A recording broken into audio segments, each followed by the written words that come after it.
So it was awful. Say, Bill, before we get started, I'll say hello to Andrew as well and welcome. But also, I wanted to let you know that was a great parade uh, on Monday. And I watched it with great intent, ever that I would have watched the Rose Bowl parade, which I generally don't watch because of our conversations here last week.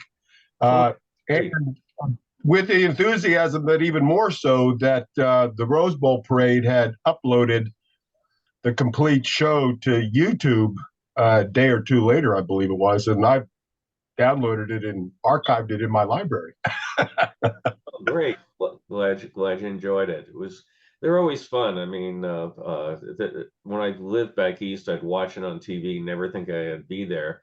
Then when I moved out here, of course I went, and then you start, having a float in the parade. It's sort of like, wow, I'm that 6-year-old kid watching TV in Brooklyn was, what do you know how your life's going to change, right? So great. Yeah, Well, today we have. I also watch. I also watched it on YouTube. They were being broadcast from KTLA Los Angeles. The only exception is I wish they'd cut back some of the narration so you can enjoy the music of the bands. They Yeah. never stopped talking. Well, it's KTLA is still a lot better than some of the others. That's the one we usually watch. So If you can get RFD TV, every year they broadcast it on their cable channel, commercial free, and they also specifically shut up so you can hear the bands. That's what I'd like. RFD TV. So Great. check if you haven't. I'll tell you what, The KTLA does have on YouTube a special site that's called their band cam, where they do not have the narration and you can just listen to the music. So that's one place to look. Yeah. Yeah, then you could enjoy it more. At least they showed a KTLA without commercials. Yeah. It was about 2.5 hours long, too. Well, I'll tell you what, guys, let's put the parade off to the side. We can come back to it later on, but we've got Andrew patiently waiting. So we're going to look at the things from his postcard collection. I was sending a note to him and Beth that I enjoyed it because, I've lived out in LA since 1976, and you get to know the LA of that. But I was looking at some of his pictures and I said, I never knew that was there. I mean, including major things like a giant convention center in Long Beach and the Rainbow Pier, which was, I don't think I'd ever heard the words even mentioned before. So without further ado, I'd like to turn it over to Andrew. And again, thank you for taking us on a trip back in time. Well, thank you. I have a very fun PowerPoint put together today. I will say when I first began putting it together, it was going to be Southern California, as you can see from the slide. As I got into it, I realized there was too much for that, so I ended up focusing just on the LA area. But the slide looks so nice, I couldn't bear to change it. So it still says Southern Cal on there. So are you seeing the slides okay? Are you seeing the screen that says Exploring Southern California? Yes, the title slide. Okay, wonderful. Yeah. So to begin with, I Yeah, want to hang on just 1 second. I'm just going to mute folks here. Wherever that button went, they moved things around here. So where is the mute button? 1 second here. I just want to make sure Andrew can get through this. And okay, mute all, and you're gonna have to unmute yourself, Andrew. Yeah. Okay, go ahead. Okay. So to begin with, I want to share just a little bit about my collection in general. I have just a couple examples pulled out here. We're here in Atlanta. So a lot of my postcards are from the South, a lot from the state of Georgia, as I'm a big lover of Georgia history. Like this one on the slide that shows one of the big theaters in downtown Atlanta. But I do have postcards from just all across the world. As of right now, I think it's about 4,500. So I feel like that's a pretty good amount. We get them anywhere and everywhere. Friends have given postcards to us. We'll get some off of eBay. Both my dad and I are members of the Georgia Postcard Club. So we've gotten a lot of postcards there. But it's also why it's such a wide variety of stuff. There's just so much out there. I do have one of my boxes with me. I keep them, they're sort of shoebox size, but actually I meant for postcards. This one holds, I think it's about 700. And a lot of them in this box are actually California. A lot will be in today's slideshow. The other sort of big image collection that I have is magic lantern slides. They're all transparent slides made of glass, about 3 inches by 4 inches. I have, it has to be about 2,500 right now. A lot of them came from one big collection that I was given. And it also came with this case that's shown on the screen.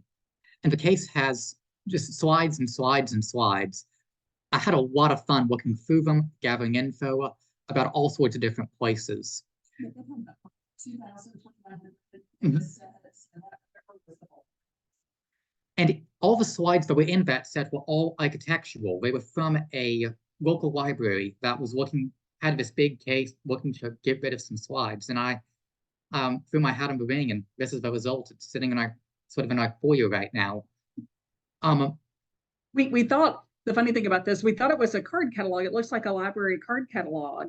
And that's what we called it at first. And then we realized that it actually is a case made specifically for these lantern slides, but it's made by the same company that made a lot of the card catalog. So it is a special purpose case for these slides.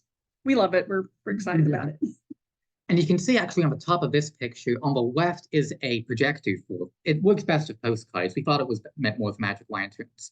The one up there was from about, I think we figured out was 1915. So it does still work with the electrical equipment. We've plugged it in twice. We've been scared to do it any more than that, but it did work, sure enough. We were very excited. My dad's an electrical engineer, so he looked at it before we plugged it in to be sure it was okay. We weren't going to burn the house down to it. And this just shows what the slides actually look like, sort of if you're looking at it. I was able to scan them on just a flatbed scanner. So the pictures that you see in there is all that's in the PowerPoint, but there is sometimes a bit more out there and a lot of text comes with them. Yeah, most of them have a label like that in this collection, but some are broken.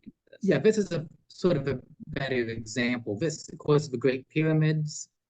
And then I have this one, just another example from Poland. I just really like this slide, so I just love sharing it.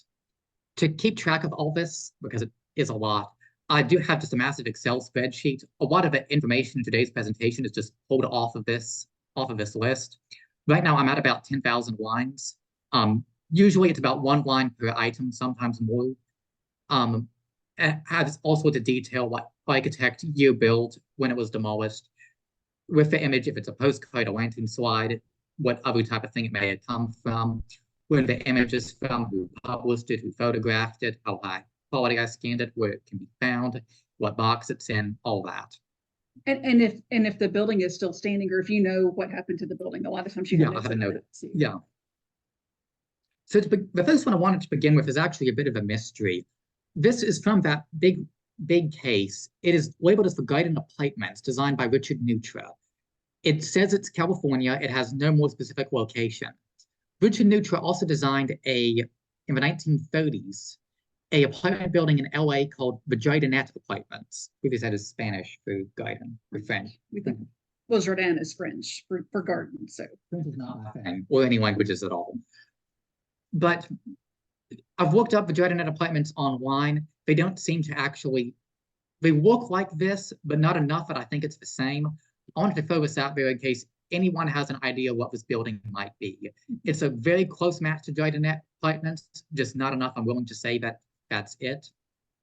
The other reason I put this one at the beginning is one of a few that I have which has a good view of a person.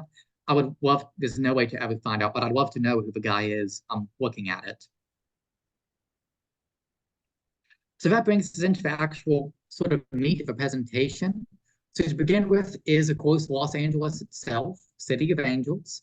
Have a nice aerial photo here, and one of those classic 1950s, like welcome to or greetings from postcards. I did want to point out on this one, the L's, I believe it is, Los Angeles City Hall. I don't have another good postcard of it, so I wanted to go ahead and mention that here before moving on. And then I'll also have this postcard showing, I showed this, not a great version of a moment ago, showing Hollywood at night with all the lights. This postcard, interestingly, came from Mom's grandparents. One of them got it when he was out in San Diego in World War II. Yeah, my grandfather was in the Navy station in San Diego for a while. So there were a few postcards we had, I think maybe from when my grandmother went out to visit him in San Diego. And there were also a couple from them, not relevant to California, but of Honolulu, and actually from Southern California in San Diego, a chicken pot pie restaurant. There were actually 2 postcards of it. Someone must have really liked that chicken pot pie restaurant to send 2 postcards. And it looks like good pot pie. The first actual place I wanted to cover is, of course, the iconic Hollywood sign. Really no better place to start. It can be seen in this postcard on the far right up in the top. It says Hollywood Land, as it originally was built in 1923 to advertise for Hollywood land development. And all the homes shown in this postcard are part of that real estate development. There are a lot of Hollywood houses. It's possible to track if they were owned by movie stars, a different artist, or whomever might have been in Hollywood at the time. I unfortunately don't know with this postcard if there's anyone, I can't say this is Charlie Chaplin's house or this is someone's. I just know that these are houses near the Hollywood sign. In 1949, the original Hollywood land, the land was removed because by that point, Belmont had been long developed. There was no need for it anymore. But coming up with an icon, didn't want to tear it down entirely. And to this day, it still, of course, just says Hollywood, as we all know and love it today. Yeah. Next is the Griffith Park Observatory, built 1935. Of course, quite famous, used in a lot of movies, used in The Rocketeer, used in Rebel Without a Cause, which we still need to see sometime. Designed by Austin and Ashley, architects, I believe, from LA. Need to look into that. Sort of overlooking the city. I don't have much good trivia about this, but I do about the Hollywood Bowl coming up next. So the Hollywood Bowl, of course, is just a natural sort of geographic feature that's found to make a nice place to hold music concerts. Initially, there was no type of structure down at the base. People just sort of sat on the ground and played their music. In the 1920s, they decided to start building a sort of proscenium, a shell of some kind. Originally, they were actually made of wood, were very temporary. Each one lasted just a year. So from the early 20s up until 1929, they would create a different bowl design each year. The one that's shown here is the 1928 Hollywood Bowl, the last before they went to a concrete structure. This one was designed by Lloyd Wright, the son of Frank Lloyd Wright, who also was an architect. Lloyd Wright being an architect in his own right. I feel like a bad pun, but it wasn't meant to be. There are a couple earlier Hollywood Bowl designs I've been on the lookout for with postcards. There's one that actually has like a ship painted on it. It's a much more traditional sort of classical design. And there's one that Lloyd Wright also did in 1927, I believe, that looks like an Aztec pyramid, but a much more modern adaptation of it. It's like steps heading up. People thought it was ugly, which is why it didn't last long. And you've seen pictures of that one, but not a postcard. Yeah. So I'm still on the hunt for that. I only have this one postcard of this 1928 bowl. It actually comes off the back of a postcard folder, sort of an accordion almost of postcards. And you can see up in the sky where the back of it sort of clamps together. This is, of course, the modern Hollywood Bowl. This one is designed by a firm called Elliott, Bowen, and Waltz, who also had done several earlier designs. They kind of did it interchangeably with Lloyd Wright. In 1929, they designed this concrete bowl based on some earlier iterations. And the design has stayed basically the same over the years. It's been, I think, torn down and rebuilt a couple of times, but always to the same basic look. And I have a couple postcards showing it.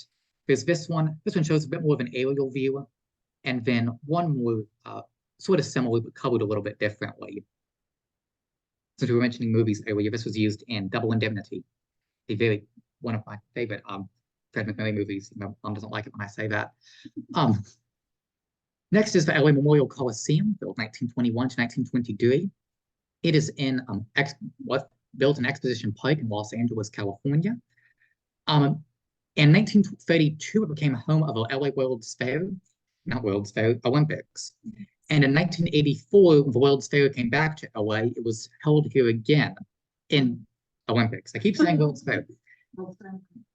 In 2028, for the Summer Olympics, the current plan is to have the Olympics held here again, which will make it the only venue in world history to have doing modern Olympics take place inside. This postcard shows it used at a USC football game. And then this one, I don't know what type of event is going on here. I think it's has to be football with the stands though. Next, moving into downtown LA is Pershing Square, along with a couple buildings surrounding it. On the left is the LA Biltmore Hotel. We'll get into that in just a moment. Next slide. And in the back, see if I can get the lazy pointer to work.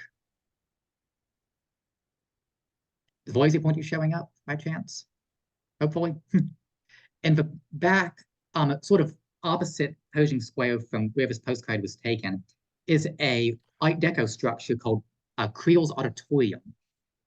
Built in 1906 by Claude Beelman, and was the site of several early Hollywood movie premieres. Interestingly, this is where Both of the Nation premiered, a bit of dark Hollywood history. In 1938, became home of the LA Philharmonic. The 1920s became home of the LA Philharmonic, who renovated in 1938. And that's the exterior shown here, a nice big Art Deco structure. Before that, it was a bit more classical. It was demolished in 1985. I don't remember what's there now, unfortunately. Should have made a note of that. This shows sort of the same site. You can see that auditorium in the background. And on the left is another view of the LA Biltmore Hotel, built in the 1920s. There were a number of Biltmore hotels throughout the United States. We had one here in Atlanta, actually by the same architect, but it's also still standing. And they're all named after Biltmore House in Asheville, North Carolina, the grand home of William Vanderbilt, George Vanderbilt. The Biltmore Hotel in LA actually had a theater next to it at one time called Biltmore Theater connected to it. It's since been demolished. It was the site of the premiere in 1925 of the silent adaptation of Ben-Hur, and in 1927 of the movie Wings, the first and only silent film to ever win Best Picture at the Oscars. Another classic Hollywood theater is Grauman's Chinese from 1927. I have a couple great postcards of it. I don't know why I have so many, but I like it. I'm not complaining. Of course, used in many classic movies, Singing in the Rain being a favorite example, but also just home of many movie premieres, just a very iconic place. It was designed by Raymond Kennedy. It was built at the same time as another theater by Sid Grauman, the Egyptian theater, which was living out, totally familiar with LA. It was in a different part of town, but also had a very elaborate design to it, and is still standing. We're going by Netflix now. Here's one of those movie premieres. I don't know what movie is premiering here, unfortunately, but it's a great photo of it. And then here's an exterior view, actually also from my great-grandparents, an actual photograph showing a lot of those really great details, especially that carved stonework on the structure. And then this is from 1957. It is the movie premiere of Heaven Knows Mr. Allison, starring Deborah Kerr and Robert Mitchum. From what I've looked up, it's not supposed to be a great movie, but worthy enough making a postcard out of it. This is actually from another one of those folders that I mentioned earlier. I don't think I have a folder with me, but I have an example. The folders kind of look like this. Here's that Hollywood Bowl picture from earlier. And they just open up in the back and come out like an accordion. And usually they have pictures on both sides. In fact, you can see right here on this one, if I can find the camera, is Grauman's Chinese. This particular folder has a lot of great pictures, and I'll be coming back to it later. The folder that's on the screen now is a lot more actual photographs instead of those sort of postcardy views. It has a lot of night views, and I'll also have a couple of them as I go through the presentation. From that same folder, here's one of the forecourt of all the handprints. All sorts, of course, Hollywood stars have handprints at the Chinese theater. The only two that really stand out here on the far right is Mickey Rooney, and then right above it, one tripod leg is on it, is Anne Harding. And this shows a bit of a different view with Shirley Temple. You can see Ray Milland, and Edgar Bergen. Oh, and Charlie McCarthy. I don't know how Charlie McCarthy like signed or anything. I'd love to see pictures of it someday. If I'm not mistaken, the weirdest handprint is supposed to be John Barrymore, who is known for his profile of his face. So he has handprints, footprints, and someone smashed his face into the concrete, just to memorialize it for eternity. I wish I had a postcard of it. And this shows just another view of them. You can see a lot of famous stars on here. Judy Garland's on here, Mickey Rooney again, that Anne Harding I showed a moment ago, Don Amici, Fred Astaire and Ginger Rogers, Harold Lloyd, who also has his glasses. One of note here is Eddie Cantor. He's a pink one. I'm sort of on the right of the postcard. He signed his, he was looking at you, Sid, like the Casablanca quote, he was looking at you, kid. Except he actually signed that about 10 years before Casablanca came out. So there's no connection at all. It's complete coincidence. With, oh, you can actually see here in the middle. Yeah. John Barrymore, you can see my profile, JB, with someone, I've even seen a photograph of it of someone just slammed his face into the concrete. Evidently, he was prepared for it. I do collect postcards of Hollywood houses of different stars, and I'll cover some of them at the end of the presentation. For about half the people on this particular postcard, I also have a house to go along with it. Like John Barrymore, Colleen Moore up there, Bill Hyde, those unfortunately I don't. Carmen Miranda, which would be a fun one. And I'm still on the lookout for them. Next is the El Capitan Theater. It can be seen on the right, a bit down the street, has a radio tower on top, built 1926. It's another major Hollywood theater. It can be seen on the left, the Chinese theater, showing just how close they are. And this is the Hollywood Pacific Theater on the left, from 1928, also called the Warner Brothers Theater, which is the name shown here. A while ago, we were watching a TV special that had come on, I think it was ABC, about Carol Burnett in honor of her birthday. Her 90th birthday. Yeah. And it had a fantastic story about her. She was working at the Hollywood Pacific Theater here back in, I don't know when it would have been actually. And there was an Alfred Hitchcock movie that was showing at the time. And a guy had come in at the very end of the movie and had asked to buy a ticket to want to see the film's climax, but didn't want to wait for the other 2 hours. And she refused to sell it to him. It caused a little bit of a stink, and she was actually fired from the Warner Brothers Theater here. Later, after her long career in film and television, she received a star on the Hollywood Walk of Fame, and she was asked where she wanted it put, and she chose to put it right outside of Warner Brothers Theater, as it had marked the beginning of her Hollywood career. This postcard shows Hollywood Boulevard. You can see the Capitol Records building there down at the end. This is the corner of Hollywood and Vine, considered the height of LA. And then this also shows Hollywood Boulevard at night with a lot of great neon signs. What year was that one? This one was 1957. This is from the same side as the Chinese. It's the Earl Kill Theater. Earl Kill had a sort of Ziegfeld Follies type show in New York City. It was up in New Amsterdam, wasn't it? And then he would have moved out to LA, did something kind of similar. You can see the sign reads, "Through these portals past the most beautiful girls in the world." Had a big dinner. You could have dinner and a show here. The theater is actually still standing. It's been a church at one point. It was a Nickelodeon, as in the TV channel at one time. I don't remember what it is right now, but it's still standing. I believe it's still a theater.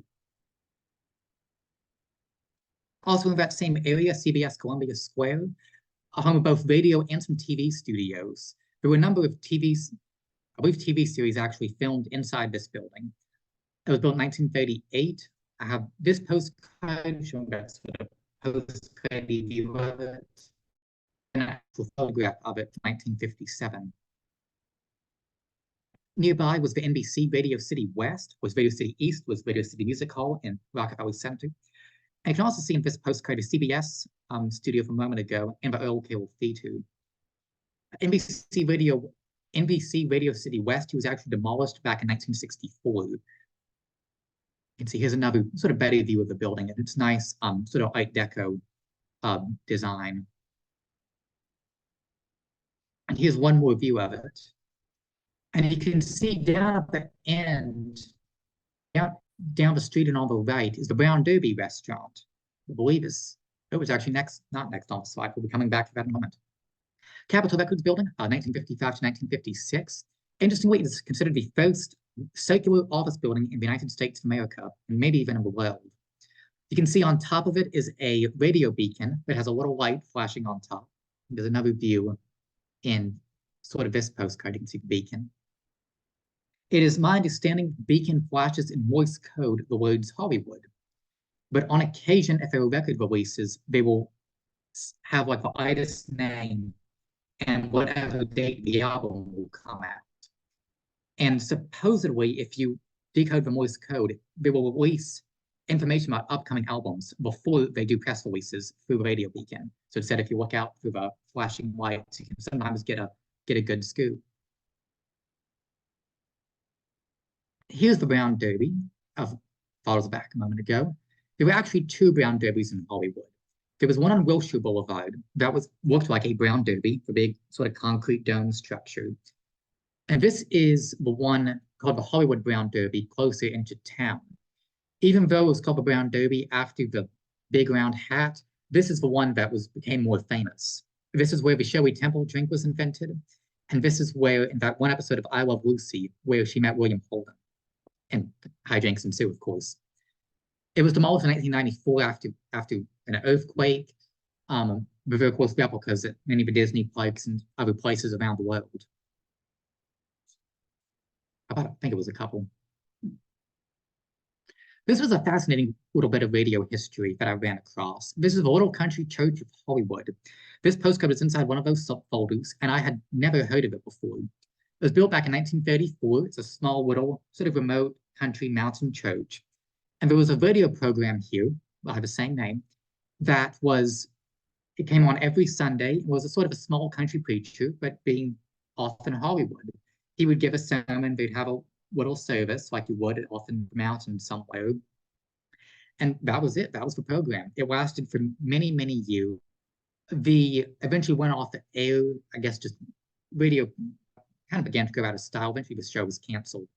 The church was actually still standing for 2007. There were plans to restore it, but I think it was an electrical fire that burned it. But just a sort of a weird little bit of radio history I hadn't heard of before. Sort of along the same lines as Breakfast in Hollywood. This was a radio program hosted by Tom Brenneman. He basically was a professional breakfast eater. He would go to different restaurants and he would just interview any famous movie stars on his program.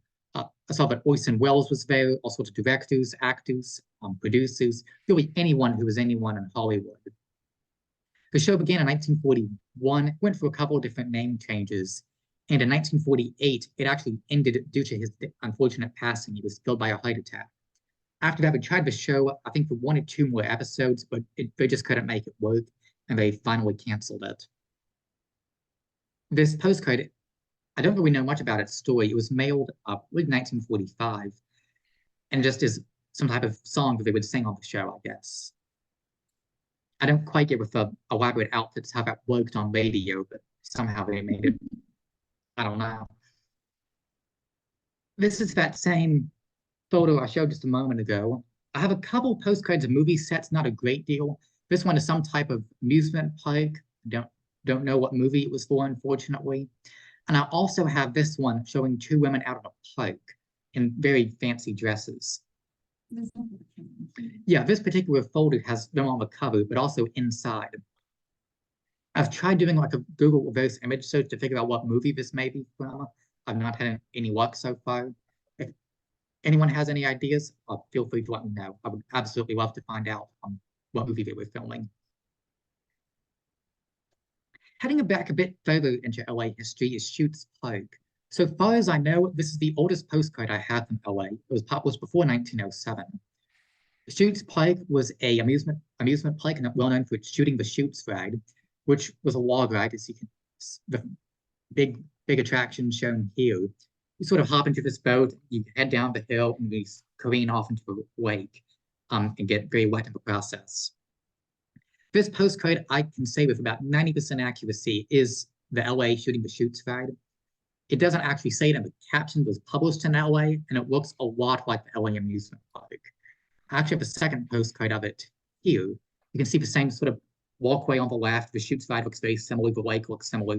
I'm about 90% sure it's the same amusement park. In the back of this one, you can see the Shoots feeder built around 1901. It was open until the park closed in 1914. It was one of many amusement parks that kind of went out of business in that era. It just kind of began to lose a bit of their attraction. Interestingly, after Shoots Park closed, the amusement park, it later became a baseball field, and a lot of early LA baseball history took place on the same site. This next is actually one of those folders. I want to share the folder in its entirety. It is LA International, the Los Angeles International Airport, calls it the Jetport, advertising the new and modern excitement of the jet age. I unfortunately don't know when this folder was mailed. As you can see in the postmark up at the top, that one little bit, the ink has faded off. But thankfully, I was able to date it a little bit based on what's inside. It's likely the late 50s, early 60s. Here's the air traffic control terminal, some nice trivia facts about LAX, along with the diagram and map of the airport at the time. And the diagram actually continues with the second key, showing all sorts of different buildings and the different terminals and whatnot, even the central utilities plant. And this one shows a concept drawing of how we're trying to upgrade LAX into the modern jet age future. A lot of the buildings shown here were actually built. Eventually, you can see the tower from a moment ago. I'll cover this building one in the middle, the weird space age it's War of the Worlds type thing. There were plans at one time for a much larger terminal in the middle. Those never ended up happening, and might actually, I don't believe, even shown inside this picture. This is that War of the Worlds structure, the LAX theme building, built from 57 to 61. It was a restaurant. I believe it was a revolving one inside.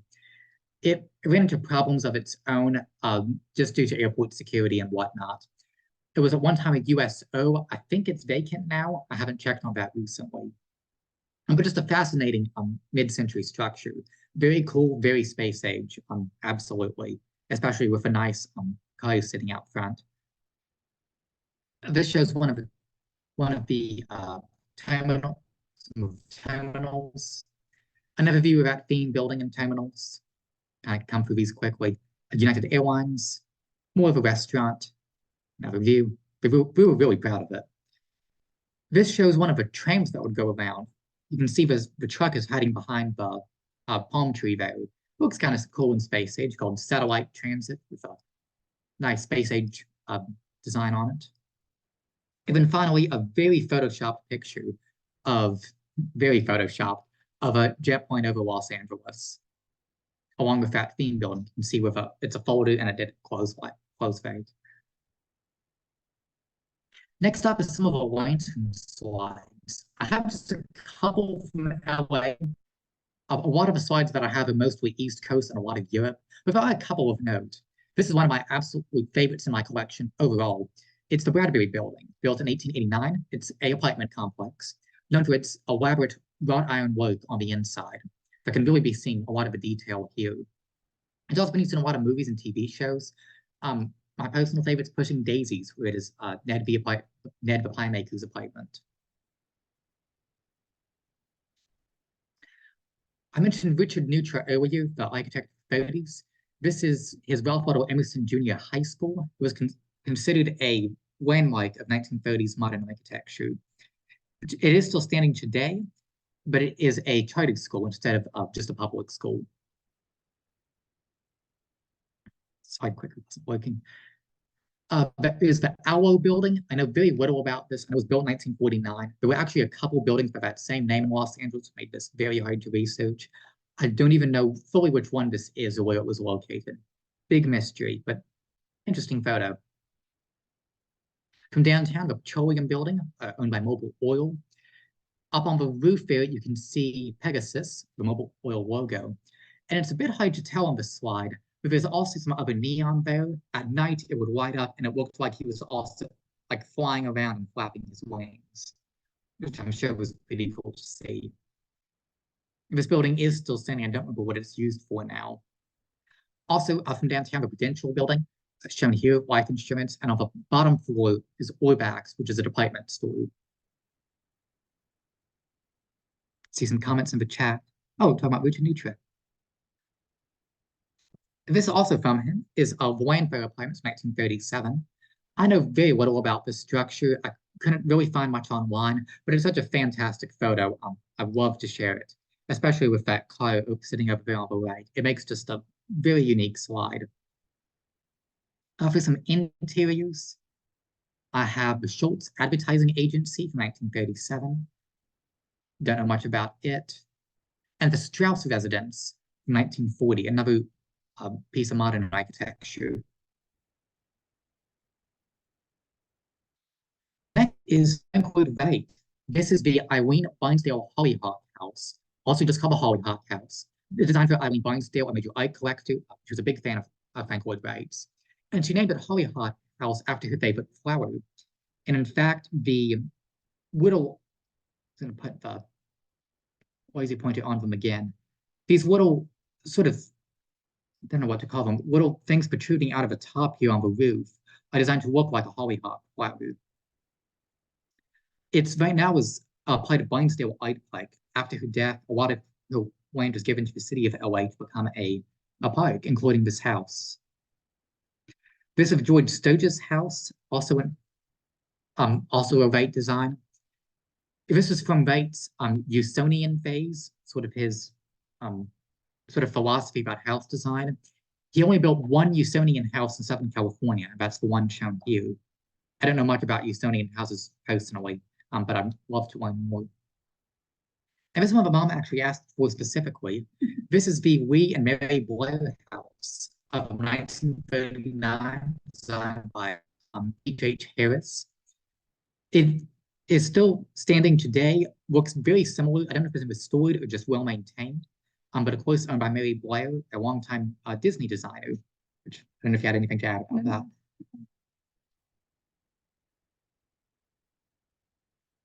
Next up is Glendale, California, in particular, Forest Lawn Cemetery. We're actually big cemetery fans here at the Bramlett household, as weird as that may sound. We do a lot with them. This is by far the most interesting cemetery postcards I have. Forest Lawn Memorial Park was founded back in, I believe, the 19-teens. But then in the 1920s, an entrepreneur came in named Hubert Eaton, and decided that he could purchase the cemetery and do it better. He realized people weren't really coming out to cemeteries in the Victorian era that were used as parks, but that had kind of fallen out of favor. And Hubert Eaton decided to bring that back with large art displays and elaborate buildings, anything he could to get people out to the cemetery. People were dying to get in. In 1929, he built this structure called the Wee Kirk of a Heather. It is a replica of a church used by young Robert Burns and by Sir Walter Scott that was once standing off in Scotland. In the 1940s, this was the site of the wedding of Ronald Reagan and Jane Wyman, interestingly. The Wee Kirk of a Heather is still standing at Forest Lawn, though interestingly not in Scotland. And we also have a replica here in Atlanta, some of a few in the United States.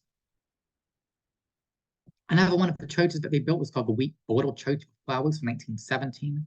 Obviously, was a bit older, a bit more of a traditional church design for the United States. Still a very pretty building. Inside Forest Lawn, there's a lot of art, a lot of stained glass windows. The highlight of all of them is the Last Supper window. It was designed by Rosa Caselli Moretti, an Italian artist, and she also worked on it with her sister. It was commissioned specifically by the cemetery in 1925 and was installed there in 1932. Just a major site of that cemetery. Interestingly, we also have our own sort of form of Forest Lawn here in Atlanta. Not very relevant to Southern California, but still interesting. There was a son of a Coca-Cola founder. It was Asa Candler Jr., son of Asa Candler, who one day went out to Forest Lawn Cemetery in California and decided, aha, the South needs this. I can do it myself. He had a lot of money, not a lot of good sense. He was known for his crazy, crazy projects. He purchased a cemetery here in Atlanta called Westview and decided to build a massive mausoleum and abbey inside the height of it.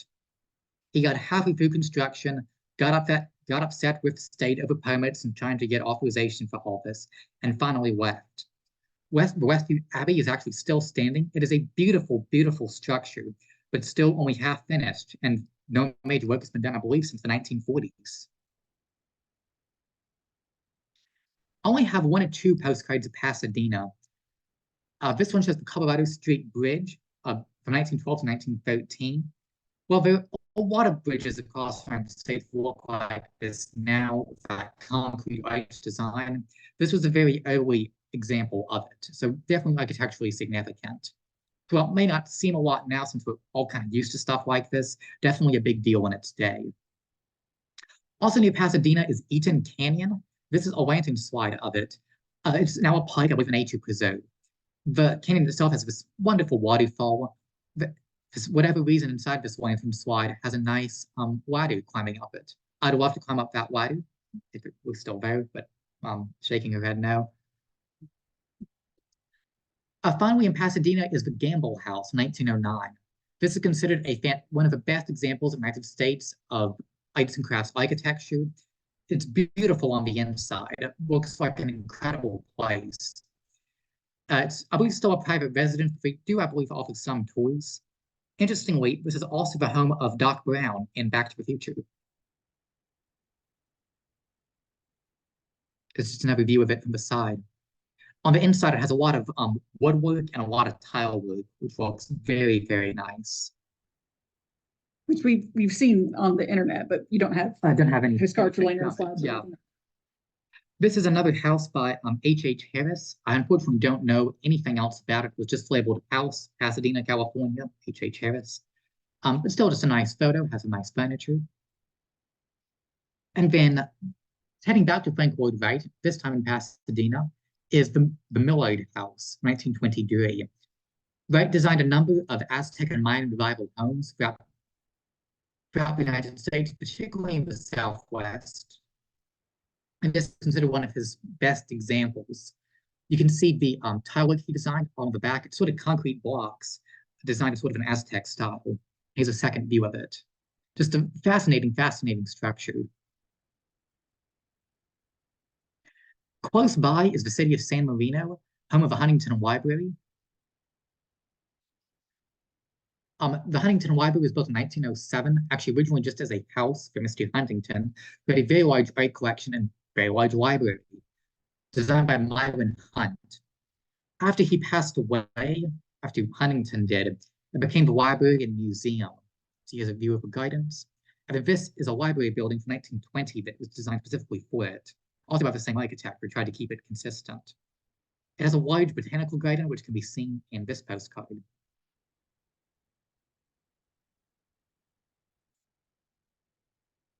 Long Beach is next. I have a second view of this postcard showing it a big clue.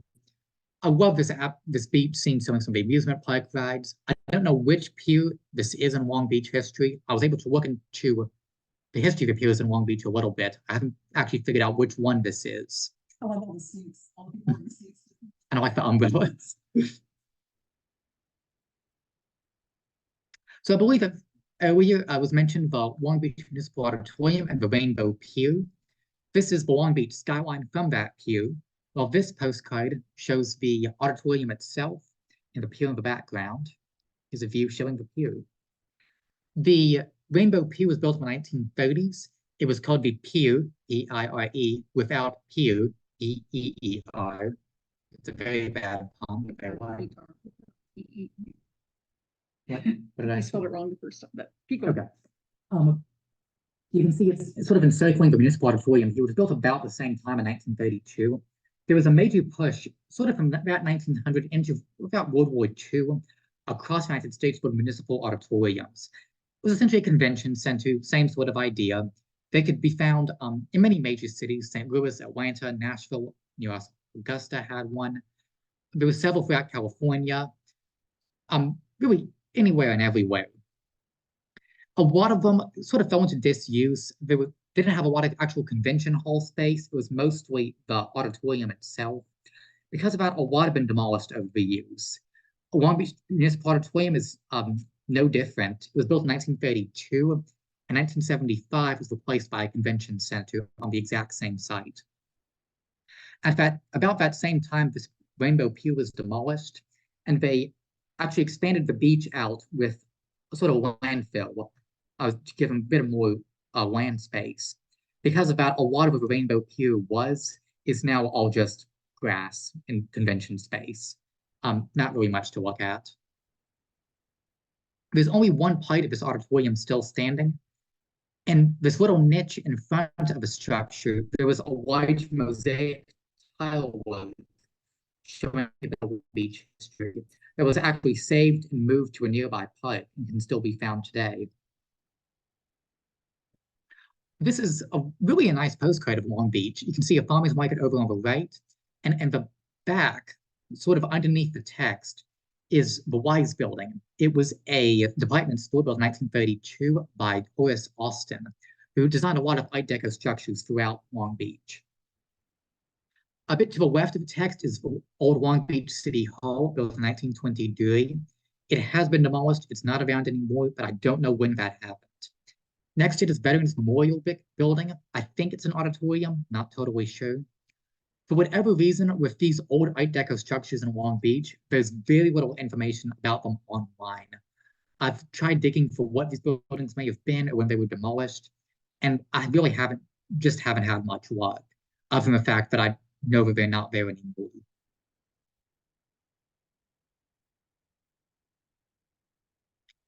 And finally, from Long Beach is Queen Mary, another quite familiar, very photoshopped picture of a jet airliner right next to it. I don't know when this postcard was made. I think about the time the Queen Mary arrived in Long Beach. Santa Monica's next, just two brief postcards of it. One to show some of the homes for movie stars on the Santa Monica beach. And the other shows the Los Angeles County beach. I don't know much about either of these. I'm not sure there's really much to know. I'd love to know who some of these stars are. I think Cary Grant's house is somewhere in here, because he had a beach house at Santa Monica, but I don't know from it which one it is. San Juan Capistrano is next. One of the best known of the California missions, well known for its, is it finches, sparrows, swallows, African or European? I don't know. Okay. The mission was established in 1776. You can see over on the right is the original structure called the old stone church. It was heavily damaged by an earthquake. So as such, it's still ruined like this today. A lot of the mission buildings, which is still standing, still used as a mission, are newer in a relative sense, 1800s. The mission was founded by Father Junipero Serra, as shown here. And I think we saw that there are lots of different ways his name is pronounced. We're not sure which is correct. It seems like there's a lot of dispute about how to pronounce his name. This is another one of those folders. I'll run through it quickly. You may have all seen this before. Just a nice view of one of the courtyards, some of the bells. This is, you can see on the right, the old stone church along with some of the bells of the Campanero. This is the altar in the Sierras, whatever it is, chapel. Just a beautiful, beautiful piece of art. Here's another corridor. I'll walk in the patio garden. This is another one of the gardens. Here's some of the birds. This kind of look like swallows, maybe. Could be doves. I'm not totally sure, honestly. Along with the old stone church. Another view of the gardens. And then finally, one last view of the gardens. Just some sort of nice pictures from it. Good collection. I have a couple other California missions, a lot from actually a bit much more northerly in the state. I'm looking for San Juan Bautista because of its use in the movie Vertigo, but I don't have anything from it yet. Still on the lookout. The next city is a really interesting one. It's Solvang, the Danish capital of America. There have been settlements here back since the 1800s when a Spanish mission called Santa Ynez was founded here. In 1912, a group of Danish immigrants from the Midwest came here. and decided to settle. They had been off in the Midwest and thought it was too cold and too rainy and too this and too that, too much snow. They wanted somewhere a bit warmer. They, for whatever reason, chose the site in California and purchased a lot of land. A lot of the buildings are designed in a Danish style. They've been doing that since I believe the 80s. It's actually much more recent than you'd think. But create some, interesting postcards and interesting tourist attraction. Here's that Santa Ynez mission, one of the ruins of it. Interestingly, based on what I found online, there's actually very few people left in Solvang, California, who are actually Danish or of Danish ancestry, but they still keep up the whole Danish thing because it seems like it's fun. We have a town near us that's similar called Helen. That's the German capital of Georgia. It's like a small alpine village. One of the main streets, one of the nice windmills, another view of the streets, a bit Danish bakery, another one of the mission, some type of nice Danish Days festival. I think they're cooking, I like to make Iams Danish, but some type of pastries. And then finally, some nice fields of, I'm guessing, a lilac, some type of flower. Maybe tulips, actually, if it's Danish. Yeah, tulips are Dutch, Oh, okay. and those aren't lilacs. I'm not sure what they are. Something purple. Purple flowers. Yeah, we'll go with that. Monterey is next. One of the oldest cities in California. Heading back to Gina Postero real quick. This is a statue of him. It's in Monterey, erected by 1891 by Jane L. Stanford. You can see on the plaque at the bottom. It says mine erected by Jane L. Stanford, year 1891. Jane L. Stanford has a very fascinating history. Her husband was Leland Stanford, who built the Transcontinental Railroad, and they had one son, Leland Stanford Jr., who unfortunately passed away quite young. It was in his memory that they gave land for university, Stanford University, that of course still is around today. When Leland was still alive, he had made a major role in the school, sort of its de facto president. After his death, Jane L. Stanford kind of took over that role as its largest benefactor. She had a very powerful hold over the school, and actually put her at odds with the school's president, a man named David Starr Jordan. Jane L. Stanford passed away under mysterious circumstances, and Jordan definitely tried to cover it up. There are some who allege that he may have murdered Jane L. Stanford. I don't know if rumors are actually true enough, but it does bear mentioning. There's a whole weird story behind David Starr Jordan and fish. He was a fish scientist. Some of the oldest buildings in Monterey include this one, the old Custom House from 1814. It was actually inside this building that one of the major treaties was signed that helped get California into the United States. It was John C. Fremont who was here. He's got last one's a lantern slide. Here's a postcard of it, and then a color view of it. With the U.S. flag proudly flying above. From about that same time as the Casa Emesti, it is another old Spanish structure dating back before California was American. Oh, here's the Thomas Wyken House. He was one of the Californians who was American at the time of the Mexican-American War. And I believe that he played a big role in getting California into the United States. I'm not totally sure about that. And lastly is an old whaling station, actually from 1855 after California statehood. It's now a hotel and bed and breakfast. This one isn't from those earliest days of California history, but it's interesting nonetheless. It's the Hotel Del Monte. The original hotel was built back in the 1880s. It was a resort hotel. In 1926 to 27, it was demolished and rebuilt by this newer structure by Louis P. Hobart in a Spanish revival style. In the 1940s, during World War II, it was requisitioned by the U.S. government, particularly the U.S. Navy, to be a training academy. They had Annapolis, Maryland, on the East Coast, but nothing on the West Coast. And for the duration of World War II, they used the Hotel Del Monte for that purpose. After the war, they realized there was still a need to have a West Coast Naval Academy. So because of that, they actually kept it. And to this day, it's still used by the U.S. Navy for training. A lot of the buildings that you see in this postcard are actually still standing. Looks like it's a very nice place. West of the sort of postcard sections, at least Joshua Tree. Joshua Tree back in 1936 was established a national monument by Franklin Roosevelt. It was already federal land. He just made it part of a national park service. It became a national park in 1994. This postcard, I don't know if it's actually from the park itself, but it is does at least show the trees that have made a national park. And that brings us to sort of part 2 of the presentation, these final couple slides, the homes of the movie stars. I mentioned earlier I have a collection of Hollywood star houses. I'm not actually the only one that does this. There's even a full book that I have with me right now that is all on just how to collect Hollywood movie star homes. There's little ones too. There's little. I'll do that in a moment. Right now in my collection, I have about 101 distinct houses. However, some of those are duplicates. There's some duplicates. There's some different views of the same house. So it's actually about 158 different images. This one's always I like to use as kind of a start. It has a lot of the stars listed on it. You can see I think Cary Grant I saw on there.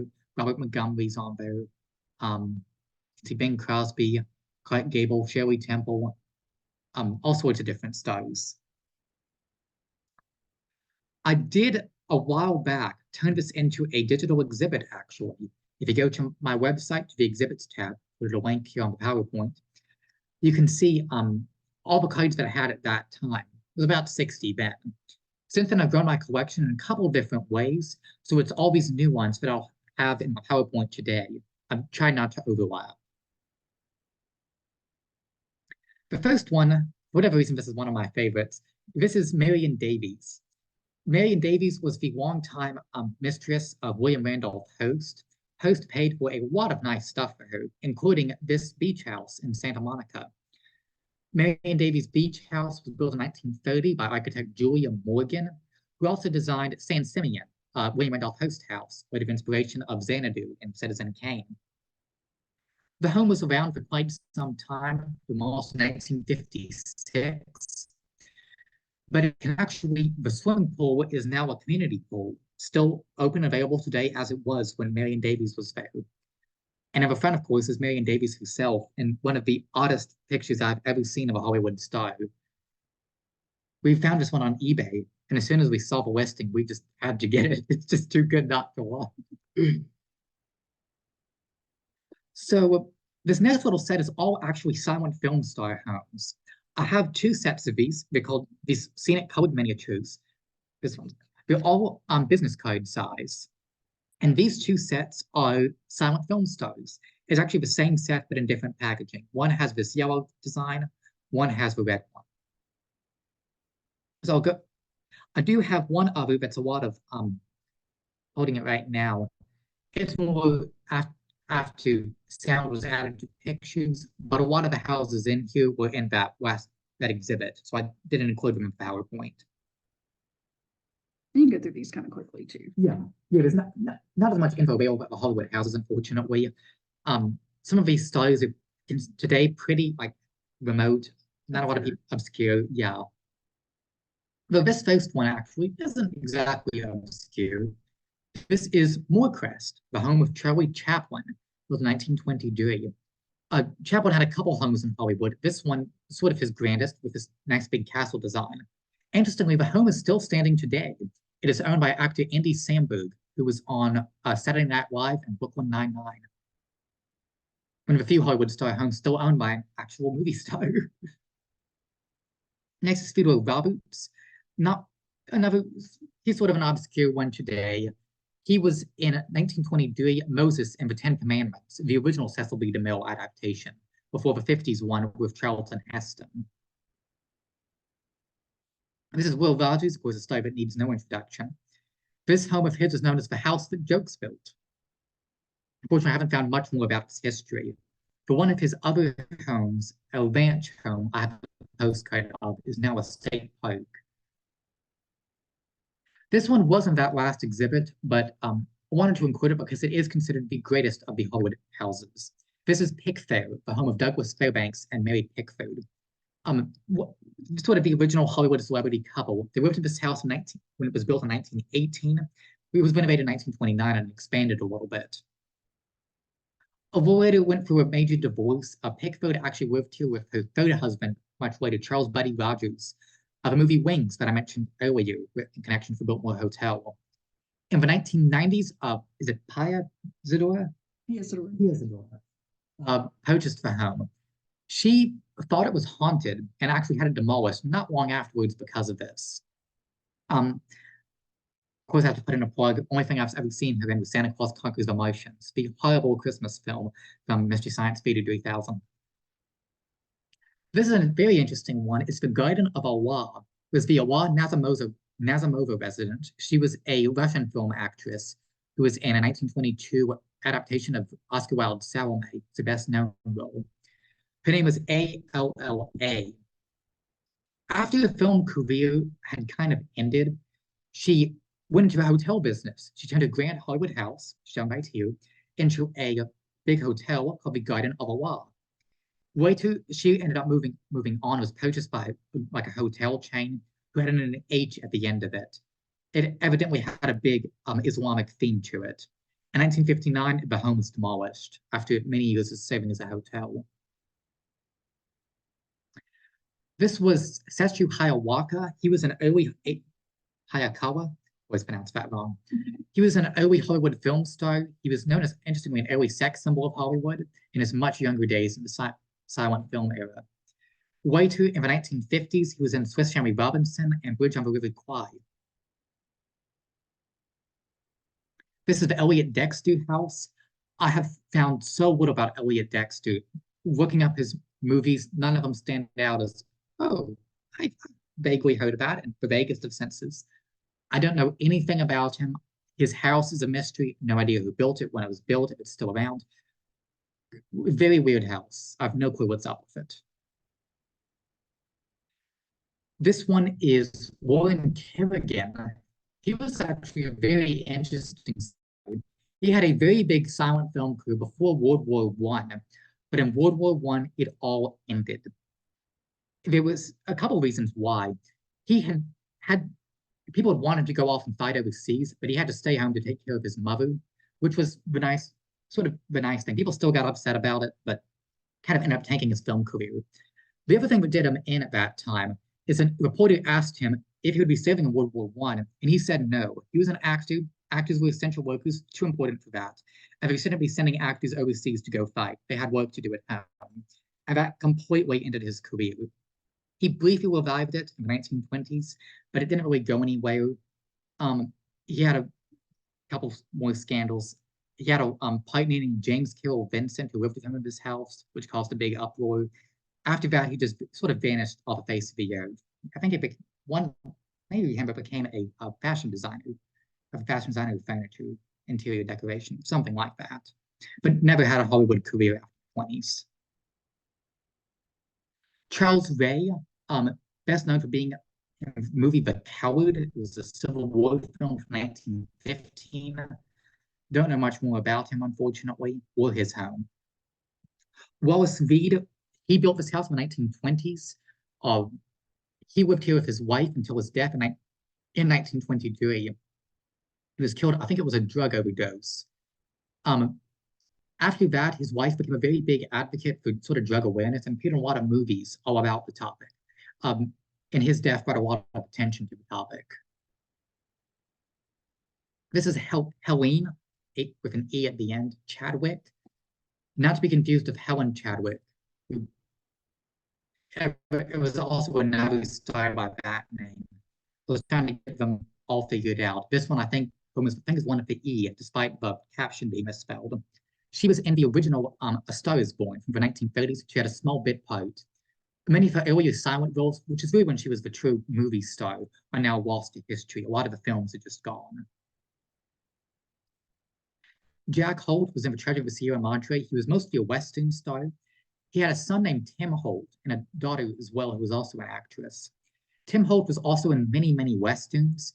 He took a brief step outside that genre in 1942 with Orson Welles' magnificent Amber Sons, the adaptation of the Ruth Tarkington novel. We saw the movie actually the other day, and I thought it was interesting, pretty good. This is Tom Mix, the original true Western star, an inspiration for people like John Wayne. Tom Mix Gene Autry had his own special horse, Tony the Wonder Horse. He really gone down in history as very big, well known for his westerns. There's a 1988 movie called Sunset, where he's portrayed by Bruce Willis. I'd like to be portrayed by Bruce Willis someday. And he's even on the cover of the Beatles' Sgt. Pepper album. Bryant Washburn was a comedy star.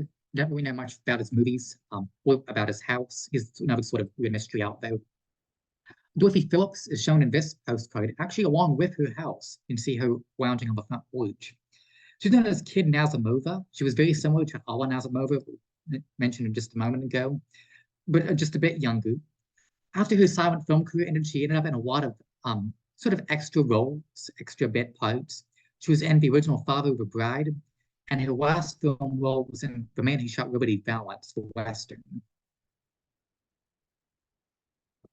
Enid Bennett was an Australian actress. This house, I was able to find an architect for it. It was S.O. Blenitz. Don't know much about him, though. In the Douglas Fairbanks version of Robin Hood, she was Maid Mary. That was sort of her big role of her career. King Vidor and Florence Ito lived inside this house. Vidor was a director. Ito was his first wife. They divorced in 1924, and she, I believe, was an actress. I think she was acted. I think mostly on stage, a little bit on film. This house, interesting, was also owned by Fay Wray of King Kong fame. Paula Negri, she was a Polish film actress. I do not know how to pronounce her actual given name. It's Barbara Apollonia Chalupiak. We'll say that's right.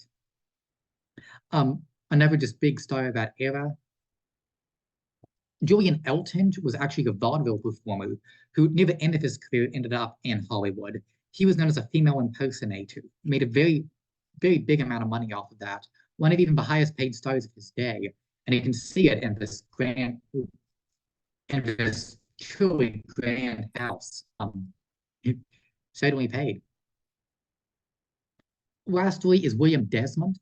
Desmond was in a couple movie serials in his career. He was in one of the Flash Gordon serials, and he was in Tales of Pauline. It was based on an earlier Pearl White serial that was well known early in the silent days. He was in a 1930s remake of it.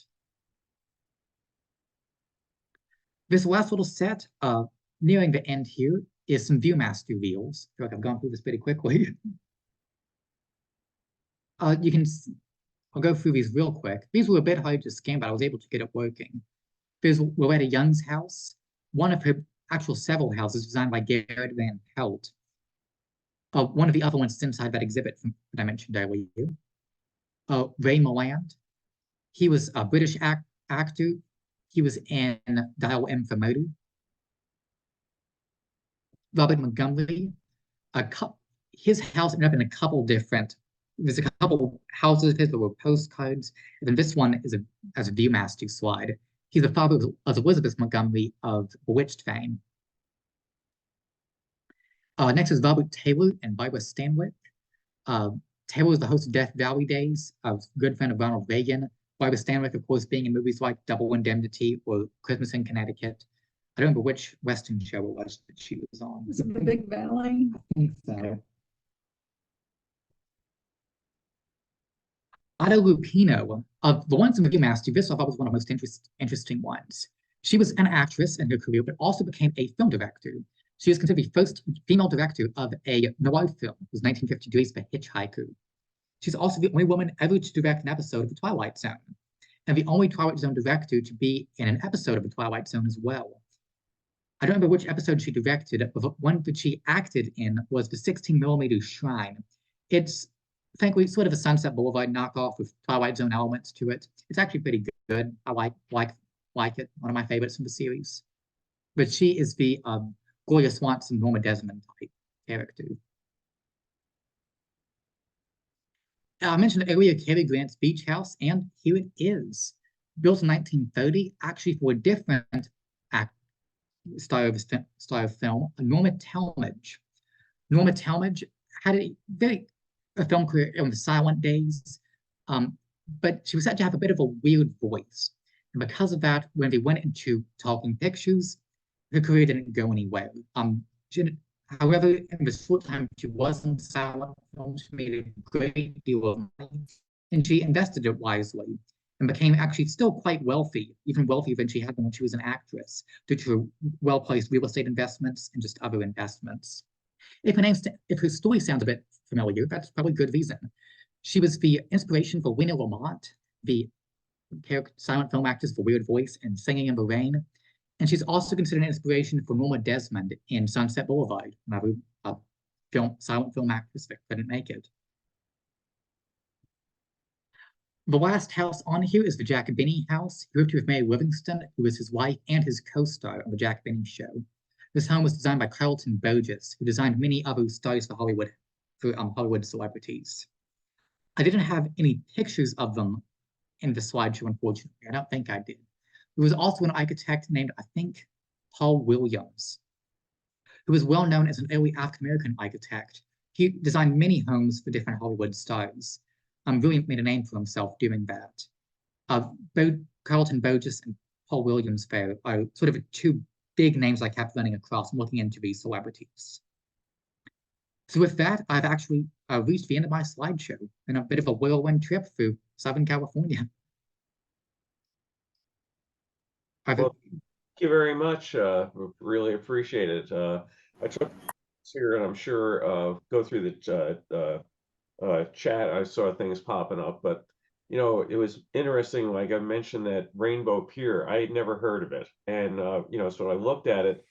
Evidently, at one point, you could drive out along the big arch and then go back onto it, but then the waves would deteriorate it, and then they said they were afraid it was going to collapse. Then they rebuilt it, and then you know, eventually they filled it all in with dirt. And I've been to the Long Beach Convention Center, you know, for a number of events, and I had zero idea that that was landfill and used to be you know, a giant bathing area. So it's fascinating how things have changed. It was really interesting looking through all this, trying to sort of find the befores and afters, almost just pulling stuff up on Google Maps and seeing how it looks today, and if it's the same or if it's drastically different. Yeah, a couple odds and ends. The Capitol Records building you mentioned, you had the antenna with the light blinking on top. The Capitol Records building is supposed to represent a stack of 45, you know, records stacked up, and it's a record needle up at the top. I mean, today, of course, everything's CDs or MP3s or whatever, but you know, that's a fascinating building. When you first come to town, you know you're in Hollywood. And let's see. Well, one I got a kick out of was the Joshua tree. There are no colors like that. Give my love to Cody. I will. Everything is just, you know, hand colored. Everything. You go out there, the trees have white. Holder fellow. Yeah, I know. But it's definitely not a sea of pastel colors going off into the distance. The one other one I got a kick out of was Jack Holt. As soon as I saw the name, if you ever watched the cartoon Mickey's Polo Team, Jack Holt was a polo playing buddy of Walt Disney, and he's one of the few people in a cartoon that's actually a real live person, and he's out there with this big lantern jaw and everything. He's playing polo and everything, so I got a kick out of seeing that. But I made other notes, but I'll let other folks jump in with their thoughts or comments as well. Excuse me, I love your program, and wow, what a collection. Have you been to California? I actually have not been on West Mississippi yet.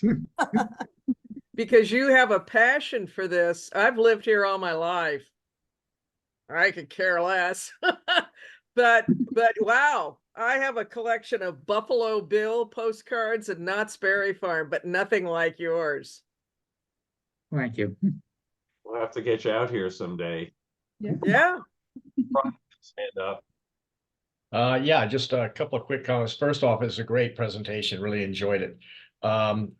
For your information, Junipero the J is completely silent, Okay. so it's Junipero. And just another one I'll just mention. I hope I'm not sounding like I'm being critical, but Richard Neutra. It's the German pronunciation of it. Not Neutra. It looks like Neutra. You're right when you look at the word, but it's actually pronounced Neutra.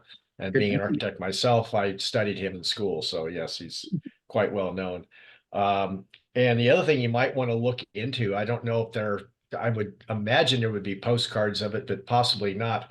There was a very famous building in Los Angeles for a number of years, the Atlantic Richfield building, which was this wonderful, I've just forgot, the word just went out of my head, but this, anyway, the style of architecture is all black and gold, and it really stood out against the landscape. It was torn down, unfortunately, back in, I believe, the 70s, maybe the 80s. Oh, and I know there was one other last thing. That postcard you had, I think it was of LA Airport, and you were trying to figure out when it may have been sent because the date stamp wasn't on it. Based on this postage stamp that was on it, it could not have been sent before the middle of 1983 or excuse me, 63. So it'd probably be 63, 64 based on those stamps.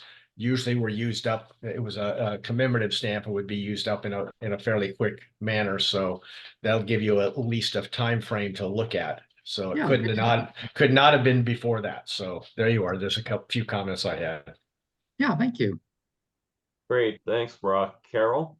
Yes, hi, Andrew. This was really interesting, and I applaud you for going to all the trouble of amassing this collection and knowing so much about it. I noticed a lot of the pictures looked as though they were either colored over photographs or just drawn by artists. Was that typical for the earlier ones, and then later we have photographs? Or It's kind of weird how it ended up happening. The original postcards, the earliest ones, I think, were drawings. Around, I think it was 1900 or so, they figured out how to print photos on them. They figured out how to print them cheaply. It became very popular to have actual photograph postcards. However, when World War II hit, they ended up, like, the paper wouldn't fit right based on what they had to do with rationing. So they had to switch back into that classic sort of postcard linen-ish design.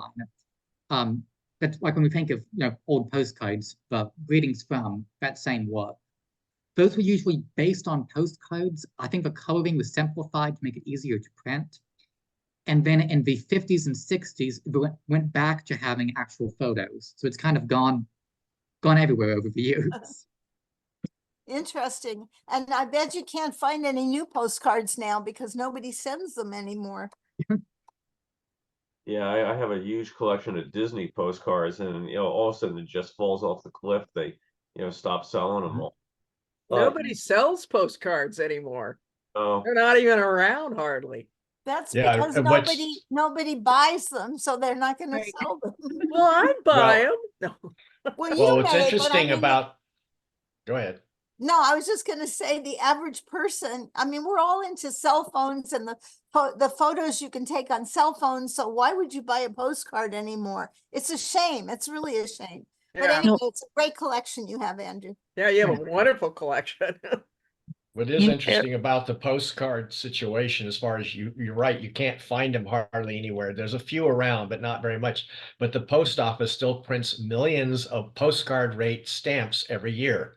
Oh, really? As if we're all using these. I think that will You go can away still in the near buy future. generic postcards without any pictures. Well, I that's disagree true. with that so much. Everywhere we go, we buy postcards and we send them home to the grandkids. And a lot of times we'll send one to ourselves, just because we are in a special place, like when we were in Stanley in the Falkland Islands, and we must have bought, I don't know, at least a dozen postcards. And I always bring mail labels to mail them out, to the grandkids and stuff to keep them, abreast of where we are and what we're doing. And so, yeah, no, postcards are still very, very out there. well, that's because Falkland Not at Islands. Disneyland. Not at Disneyland. Not really. They only have 5 or 6 postcards now. They have them in Give your that. hotel room. That's Yeah. it. Knott's Berry Farm, none. Other notes I took, the Bradbury building, you can see that in movies like Blade Runner and that. But for years, if you mentioned the Bradbury building in the LAPD, it would get people scared to death because that was the Internal Affairs Division. They rented the top 2 floors of it. So if you got called down to the Bradbury, you knew you were in trouble for or something. I really got a kick out of Lee and Mary Blair's house. I mean, Mary was so instrumental, you know, for her work at Disney and Small World and that sort of thing. And I found another Disney, connection with your San Juan Capistrano, because some of my favorite episodes of Zorro were shot down there. And I've been by there, but every time we've been in that area, it's been so congested or whatever. The only thing we want to do is get out of there. Carol, we got to get up one of these days and drive down and go see the mission. It's just it looks too good to pass up. So Have we not done that? I thought we were down. I can't remember when it was that we were down in a mission area. we're down when we went to the flower fields and that sort of thing. And then we Well- got the Blacks down there for lunch one day nearby or something. Yeah, okay. Haven't made it to the mission. Speaking of flower fields, that would be another thing we could show, all the flowers that we toured, which is amazing. The floats are truly amazing, but the flower growers that we managed to tour through was Yeah. just as amazing. One of the things that was fun was we'd go out, the farmers would all be wanting you to put their flowers on their float. So they would invite you out there and you'd go and just miles and acres of flowers. But they would say, like, here's a really neat flower that came out of Brazil. And, you know, they'd wanted to be on the float so that Channel 5 would mention the so and such. Well, the thing is, it might look really nice, but we would take it home and Carol would have a whole bunch of them on the back patio because in a week, do they smell really good or they shrivel up, or, you know, then you put glue on them, how do they react? You know what? We got lots of pictures of flower fields, so we could do that. Real quick here. I never knew all these years of living in LA, the Garden of Allah. I've heard about the place, but I didn't realize her name was Alla, and she added on the H to it. So that was a fascinating bit to pick up. And just one thing, you had you mentioned Helene Chadwick, but the postcard on it actually said Helen Chadwick. So just wanted to mention that in case there was a little confusion between the two of them. But outstanding. I just hate to think. How old are you now, Andrew? I just turned 18 about a week and a half ago. God, if I had a collecting gene at 18 that you have, I hate to think how bad my collection would be. Oh, I forgot to show. I have one more thing. One more stuff in California. This is a book that I got fairly recently called the John L. Stoddard Lectures. And it's a set. Yeah. Well, we have to understand, and we found that there's an 11 that we now have to, so. This book was published 1899. Stoddard was he would travel all across the nation, all across the country, all across the world, and would come back to places like New York or Chicago, and would sort of tell audiences what he'd done, sort of like a travel TV show, without the benefit of the TV. And he would use a lot of lantern slides in his presentations. He's actually credited for helping to popularize lantern slide presentations in the United States. And he eventually turned his work into book form, which is what I have. And a lot of it, this particular volume has a lot of Southern California. But the big one I wanted to show was the Los Angeles ostrich farm. So being 1899, Los Angeles was not known for its Hollywood stars or anything like that. It wasn't a thing then. It was known for its orange groves and the ostriches, apparently. According to this, ostriches can be quite mean, very greedy. It says they have weird heads. I guess people back home in New York had not heard of ostriches before, so there was a lot of explaining to do. It says there were 2 farms for ostriches in the LA area, a couple other in California. And he's talking about his experience visiting one of them. On another occasion, an ostrich snatched a post from a lady's hand and instantly dropped it. But when a gold piece fell from it, the bird immediately swallowed that, showing how easily even animals fell under the influence of Californian lust for gold. Whatever that means. There was an ostrich farm just outside of Solvang. I don't know if it's still there. Remember we used to stop there? Yeah, Carol was into decorating eggs, the Ukrainian style of eggs, and farm, and the ostrich eggs are a good size. They're huge. They're like a dozen chicken eggs. Yeah, Even more. yeah, the big signs about the ostriches will peck, you know, so. And you can't color them the way you can color smaller eggs anyway. But, and they have a real thick, shiny shell, So but they're amazing looking. a greenish color tint to it too. I'm not sure. The ones I've seen that have been dried turned white, so I'm not sure how they started out. Andrew, I did want to make one other comment. I just remembered when you were showing the pictures of the Grandma's Chinese Theater. I wish you had been around and collecting 35 years ago, because you had an excellent, the best photograph I've ever seen of those two big mural arches over the two windows on either side. We could not, when we were researching it, we couldn't find anything. Even the architectural drawings only had a cartoon of it, which didn't even match what the art was. And we had to go by the lower portion that you can still see that's not covered by the big theater, marquee signs now, to interpolate from a postcard we did find that, but that postcard was of such a, the dots per square, I think it was like 2 dots per square inch, very little detail in it, but we were able to interpolate from that what we thought it was. And I don't think we matched it exactly. And that photograph would have been great to have had as reference, and we could have matched it exactly to what it was. So I did want to make a comment about that. I've never seen so many good pictures of that, and that one was spectacular. So Glad to hear it. Yeah, on the Man's Theater, how did it get the connection with the Chinese? How did that start? They went for different themes. Andrew mentioned they had the Egyptian theater, you had the Chinese theater. It was just something to make your theater stand out from the other guys down the street. So, and the El Capitan now is owned by Disney, so a couple of them have still survived. Sort of similar and interesting story. I have on the screen here the Mosque of the Arab Temple that I showed at the site of a presentation here in Atlanta. It was built in 1928 to 29, right after King Tut's tomb was found, in the middle of, they called it Tutmania. And the local Shriners decided they needed a brand new temple, someplace the South could come and congregate and have their Shriners conventions. And they began construction of this massive, ostentatious building shown here on the slide. About halfway through construction, they realized it was so ostentatious and so grand that they didn't have money to finish it.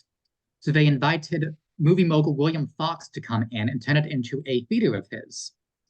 So about halfway through construction, he took over. He put on the right with his 2 domes, he put a big Fox marquee, and it became a big movie palace, opened right after the stock market crashed in 1929. At no point in its history was it ever just called the Mosque of the Arab Temple, as it is on this postcard. The front of a building on what's known as Peachtree Street, over on the right, was actually redone when Fox came in, so it never even looked like this. So as far as I know, this is actually just a concept drawing of this large Egyptian revival temple for Atlanta. The Fox, thankfully, is actually still around. Wonderful, wonderful place, beautiful building, but just another example of those big, weird, exotic movie palaces. And just really strange to find a postcard of the Fox Theater. Since the Fox is such an icon of Atlanta, it's really unusual to find a postcard of it that doesn't mention the Fox, that just talks about the Arab Temple. Maybe what the AAONMS is. I'm not totally sure. Something secret and Masonic, I'm guessing. Interestingly, we showed this postcard to some people at the Fox, and they had never seen anything like it, so we were able to get them a copy. The other thing I wanted to address real quick, I saw in the comment of the Pacific Auditorium. I unfortunately don't have a postcard of it. I've been on the lookout for one, especially after watching Xanadu with Olivia Newton-John and Gene Kelly, but I haven't found a good one yet. Well, When are you going to get out to California and see us in person, Andrew? I don't know. Someday. What are you waiting for? Well, you can come out west of the Mississippi. We're not all that strange from the people on the east. I just want to say, if you have a passion for somebody or something, and you don't have a lot of money, great way to get pictures and stuff of it is through old postcards. Right. That's how I did it with Buffalo Bill Cody. You know, I can't afford that expensive stuff, but I would go around to antique shows and look at postcards and buy postcards about him. And it was only a few dollars. So Yes. it's a great way to do Maybe that. you- I'm sure you realize that already, Andrew. Right. A big reason I kind of started collecting is I was doing some school projects. I would need pictures of, let's say, the Golden Gate Bridge or any number of sort of Art Deco Chrysler building or Empire State Building. But because a lot of those buildings were built after 1927 with the copyright issue, I couldn't find good public domain images of them. I was running into trouble where I would run into rights issues, so I wasn't going to pay that much money for it. It was just a school project, but still. So that's part of why I sort of began to expand my postcards beyond just Georgia, beyond just our area, is to have sort of this nice big, almost image database to pull from for different projects, whatever I might need it for, so that I have, you know, stuff I know I'm not going to run into copyright trouble with the owner because that owner is me. Yeah. It's funny, I collect all things from my Boy Scout camp, and they put out a lot of postcards from the camp. And it's fun. Some of the guys can say that's me in the picture or whatever, but I have one of the cards, you know, I have cards from Disney and all that, but then this one card, it says something like, you know, it's rained every day since I've been up here. The food is terrible. You know, I don't like the guy I'm sharing a tent with. Having fun. See you soon. You know. Is that Alan Sherman, Bill? Yeah, it sounds like it's like Camp Granada. Yeah.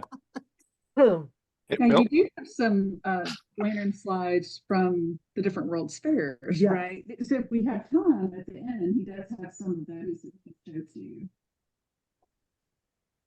Yeah, it's great stuff. I mean, I have a lot of old postcards. My uncle Jim was a stockbroker, and he used to travel extensively and would send postcards back to the office. Haha, wish you were here, sort of things. And then he collected stamps, so they gave them back to Uncle Jim, and I ended up with this giant box of old letters and postcards and stuff. And Carol, I could show you some of them sometimes. You know, as Andrew mentioned, or you caught on, they started a lot with the drawings, like that mosque picture he just showed was a drawing.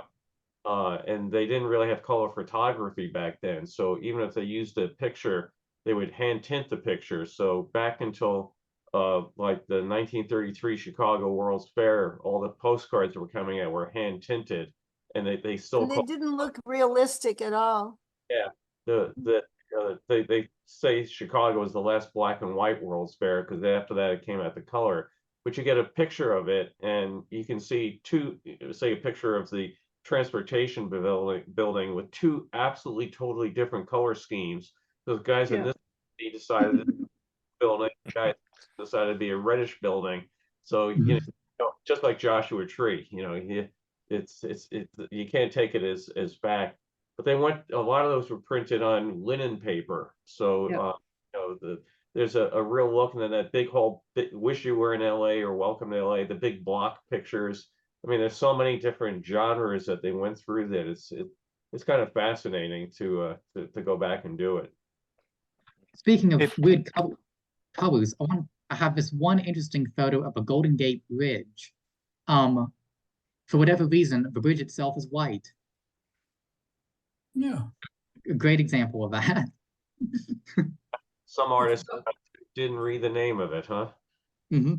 Well, they colorized the foreground, but not the background. Right. Yeah.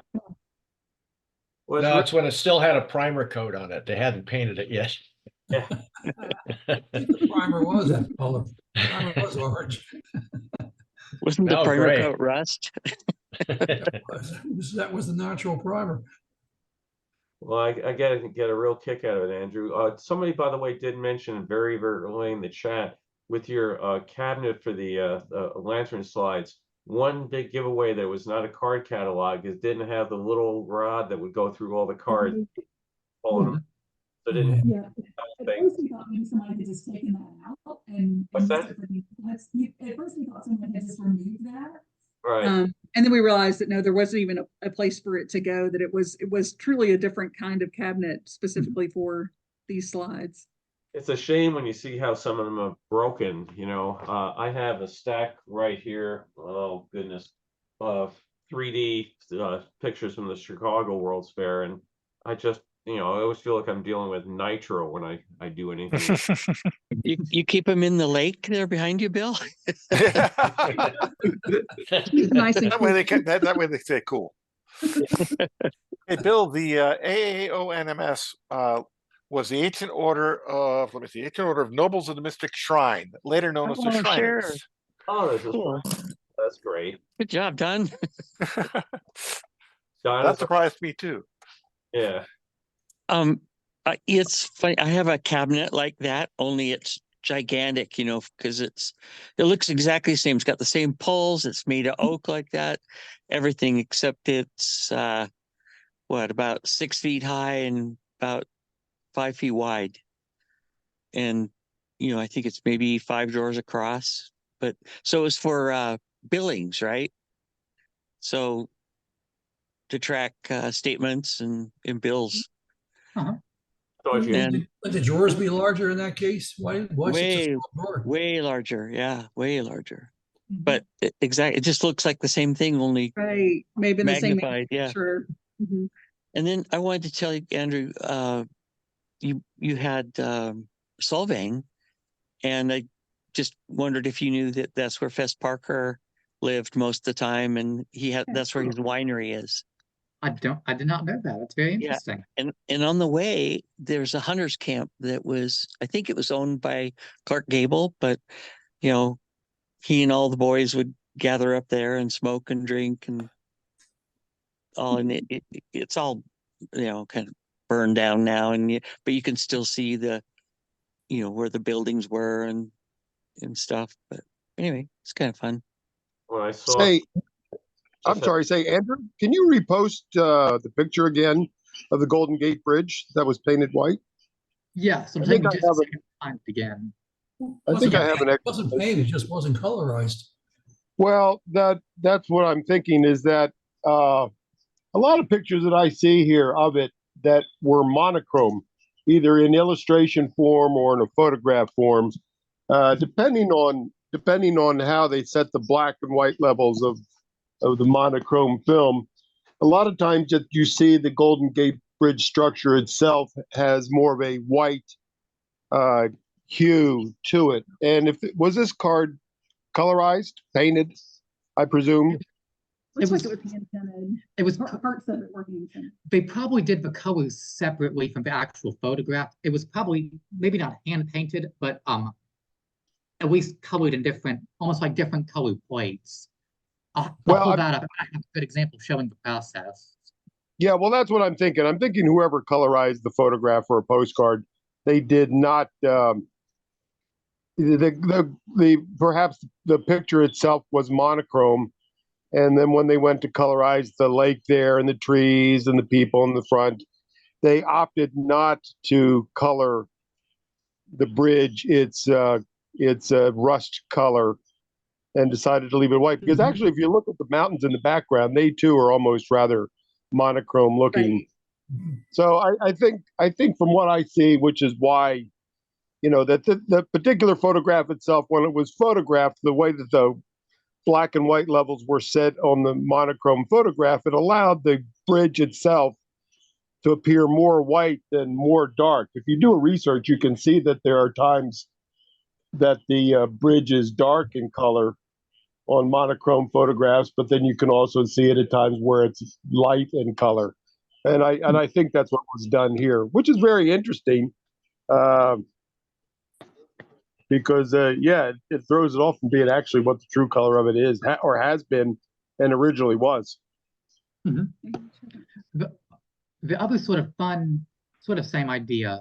This is George Bones and Gracie Allen's house. This was inside that exhibit, but it shows how it's three colors used to put it together: the yellow, the blue, and the red.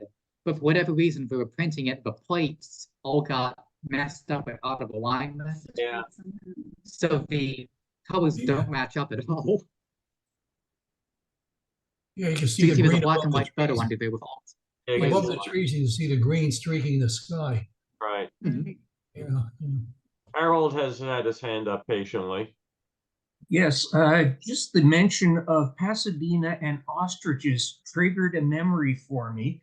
Back in 2012, I'm a city planner by profession, and I was at the American Planning Association conference in Los Angeles, and we had a mobile bus tour of Pasadena, and we were told about the traditions of the parade and the football game and so on.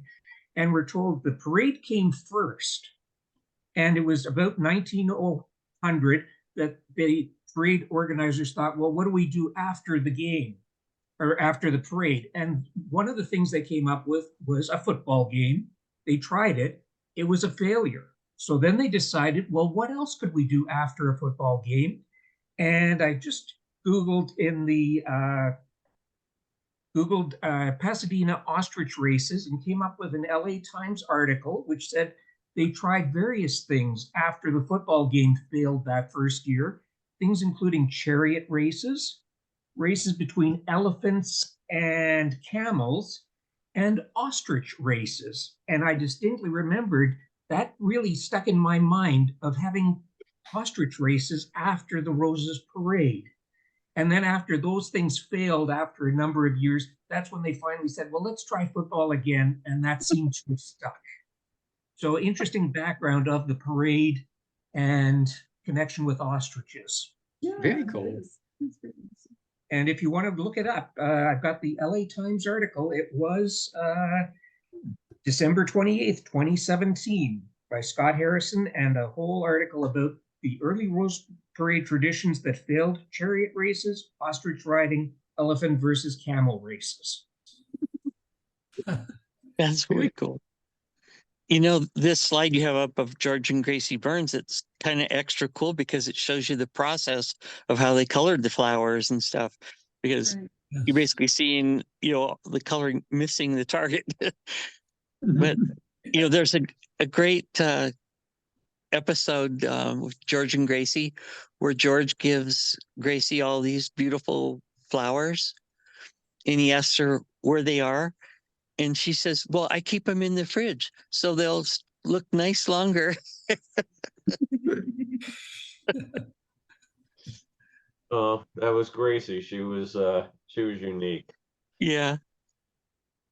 Well, great, Andrew. Again, thank you very much for doing this. It's kind of Thank fascinating. you.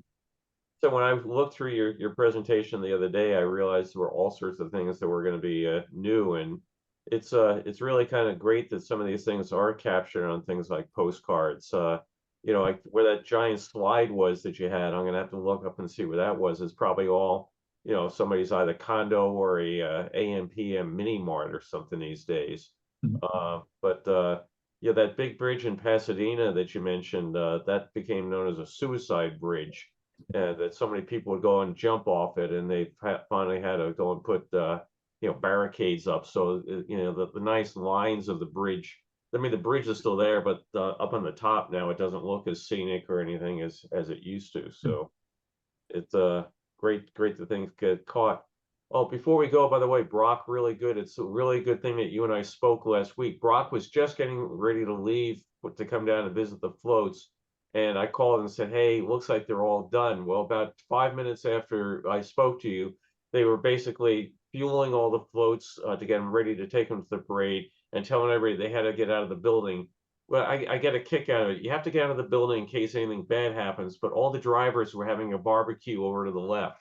So I'm thinking, okay, you got flammable floats, fuel, and a barbecue in the same building that we need to evacuate in case the building burns down. So, but I was just glad. It was unfortunate we weren't able to see you, but it was if you had left, you would have gotten there and found, you know, big empty building with, you know, all the floats on their way to Pasadena. So it worked out. So next year we'll get you a day earlier. So well, appreciate everybody joining us. And again, thank you, Andrew. It's really fascinating, and good luck with the scanning and restoring and all that of your other collection. Well, thank you. Thank you very much. I hope you make it out Thanks, well. Andrew. Thanks a million, Andrew. Thank you again. Appreciated. Thank you, Andrew. To the chat, you might want to just mention it again. Looks like another rabbit hole we can all go down. Oh, yeah, so Yeah, he did put a link to his To my website, I can put it again. Yeah, copy it down there again, so it's at the end. And so he did mention the online exhibit he has there of Hollywood homes. There's another one that I really like that he has there that is all cathedrals. So a lot of his lantern slides are of cathedrals in Europe.